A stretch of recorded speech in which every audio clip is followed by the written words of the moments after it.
বাবু, কি খাবি আজকে? আজকে তোর পছন্দ মতো কোনো একটা ডিশ বানিয়ে দে। ওকে, তাহলে অনেক দিন তো তুই কন্টিনেন্টাল কিছু খাস না, তাহলে আজকে কন্টিনেন্টাল কিছু বানাই। ফিশের আইটেমের ওপর কন্টিনেন্টাল। ওকে।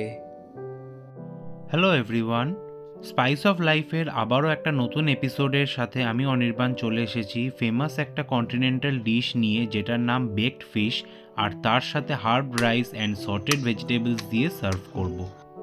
এখানে আমি 4 পিস বাসা ফিলেকে প্যাড ড্রাই করে নিয়ে তার ওপর সল্টে সিজনিং করে দিচ্ছি, দু সাইডেই করে নিচ্ছি সল্টে সিজনিংটা। নেক্সট আমাদের ম্যারিনেশনের জন্য আমরা এগ হোয়াইট নিচ্ছি, একটা লেমন স্কুইজ করে দিচ্ছি, স্বাদ মতো সল্ট অ্যাড করছি, তার সাথে থাকছে 2 table spoon all purpose white flower, 1 spoon মতো ব্ল্যাক পেপার। সব ইনগ্রিডিয়েন্টসগুলো একটা কুইক স্টার দিয়ে নেব যাতে কোনো লাম্প না থাকে, স্মুথ একটা বাটারি টেক্সচার আসে। দেখুন, খুব সুন্দর একটা বাটারি টেক্সচার এসে গেছে, এরকম কনসিস্টেন্সি রাখতে হবে। এবার আমাদের ম্যারিনেশনটা রেডি হয়ে গেছে। এরপর আগে থেকে সল্টে সিজন করা বাসা ফিশগুলো এটার মধ্যে মিক্স করে দেব, আর 15 মিনিটস মতন ম্যারিনেশন টাইম দেব যাতে ফ্লেভারসগুলো ভালোভাবে ইনফিউজ হয়ে যায় ফিশের মধ্যে।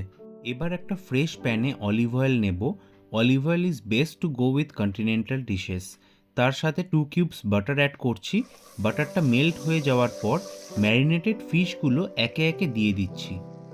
এটা শ্যালো ফ্রাই করতে হবে অন বোথ দ্য সাইডস। এক সাইডে ভালোভাবে গোল্ডেন কালার চলে আসলে আমি আরেক সাইড ফ্লিপ করে দেব। তার সাথে একটা ভালো ফ্লেভার অ্যাড করার জন্য দিয়ে দিচ্ছি রোজমেরি লিভস, যেটা আমি ব্লিঙ্কিট থেকে অর্ডার করে নিয়েছি। তারপর দিয়ে দিচ্ছি চপড গার্লিক। কভার করে কিছুক্ষণ রেখে দেব যাতে বাটার অ্যান্ড গার্লিকের ফ্লেভারটা ফিশের মধ্যে ভালোভাবে ঢুকে যায়।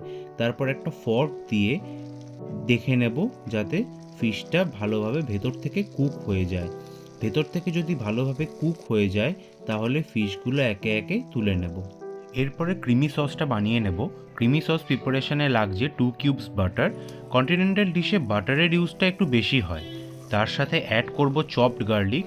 চপড গার্লিকটা একটু ব্রাউন হয়ে গোল্ডেন ব্রাউন হওয়ার পর অ্যাড করব 2 স্পুন মতন অল পারপাস ফ্লাওয়ার। এটা কিছুক্ষণ স্টার ফ্রাই করলে একটা স্যান্ড লাইক টেক্সচার হয়ে যায়। দেখে নিতে পারবে এখানে কীরকম একটা স্যান্ড লাইক টেক্সচার আসছে। এরপর আস্তে আস্তে আমরা মিল্ক অ্যাড করব, আর তার সাথে সাথে স্টার করতে থাকবো যাতে লাম্প না হয়ে যায়। এরকমভাবে পুরো মিল্কটা আস্তে আস্তে দিতে থাকবো এবং স্টার করতে থাকবো।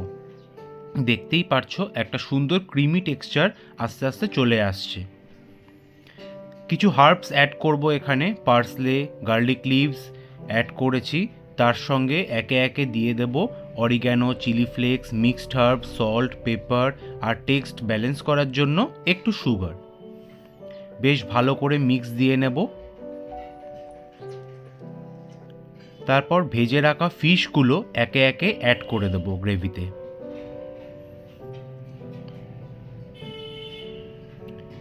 ফিশটা দেওয়ার পর একটু নেড়ে চেড়ে নেব যাতে কোটিংটা ভালো হয়ে যায়। একটু স্ট্যান্ডিং টাইম দিলেই রেডি। এরপর আমরা বানিয়ে নেব সটেড ভেজিটেবলস।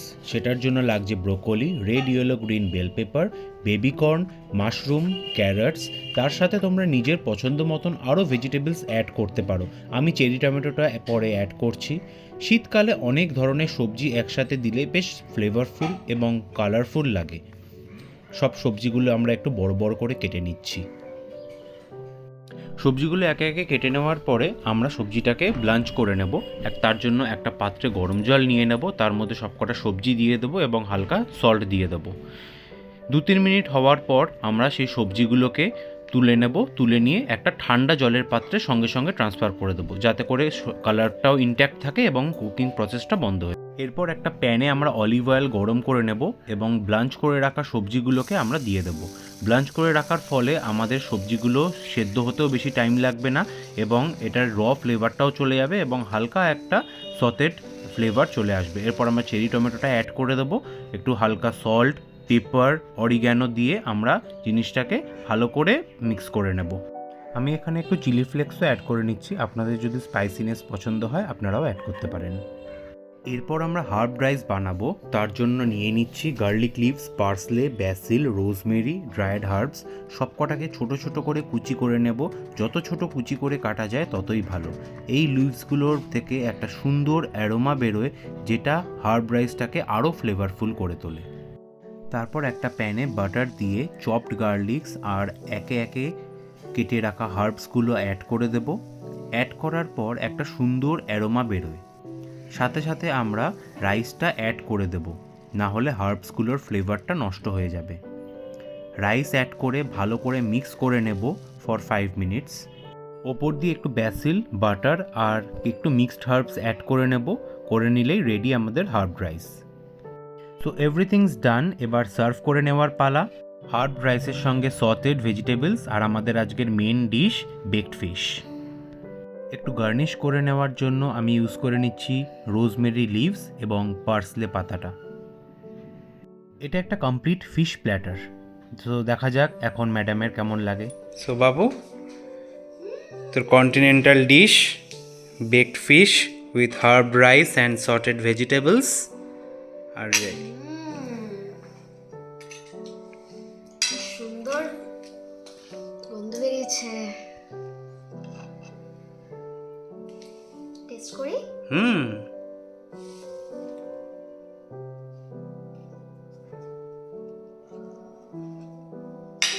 এই শেরু।